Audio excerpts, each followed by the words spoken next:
Property आती है electric charge की क्वांटाइजेशन नेचर, हिंदी में इसे कहते हैं क्वांटीकरण प्रकृति।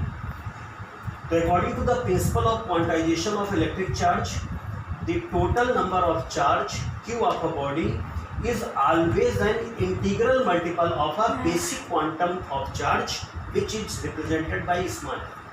यहाँ पर स्मॉल की बेसिक चार्ज है जिसकी वैल्यू आपको लास्ट क्लास में बताई जा चुकी है। इसकी वैल्यू होती है 1.6 × 10⁻⁻19। ये स्मॉल की value. Principal of quantisation of electric charge बताता है कि किसी भी बॉडी पर जो चार्ज आएगा, चार्ज का जो अमाउंट होगा, it is an integral multiple of charge of electron small E. Yes, it is the integral multiple of basic quantum number of charge small.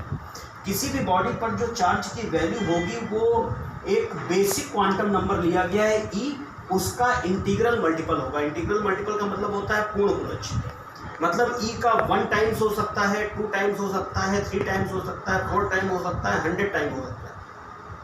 Perfect multiple या इंटीग्रल मल्टीपल हो सकता है, लेकिन ऐसा कभी भी नहीं होगा कि किसी भी बॉडी पर जो चार्ज है या किसी भी ऑब्जेक्ट पे जो चार्ज है वो इलेक्ट्रॉनिक चार्ज या E का 1/2 टाइम्स हो, 3/2 टाइम्स हो, 5/2 टाइम्स हो, ऐसा कभी नहीं होगा। मतलब इलेक्ट्रिक चार्ज का 1 गुना होगा, 2 गुना होगा, 3 गुना होगा, 4 गुना होगा, 100 गुना होगा, लेकिन कभी भी आधा, 1.5 या 2.5 या इस तरह का नहीं हो सकता। तो according to the principle of quantisation of electric charge, the total charge of a body is always an integral multiple of basic quantum of charge which is given by E, and the value of E is 1.6 × 10⁻⁻20. Charge on any body is given by Q is equal to plus minus any.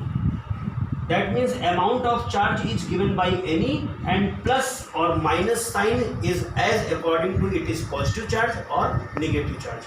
अगर number of electron कम होंगे तो positive charge होगा, number of electron ज़्यादा होंगे तो negative charge होगा, लेकिन जो अमाउंट होगा वो दिया जाएगा Q is equal to NEC। N number of electron, E charge on electron.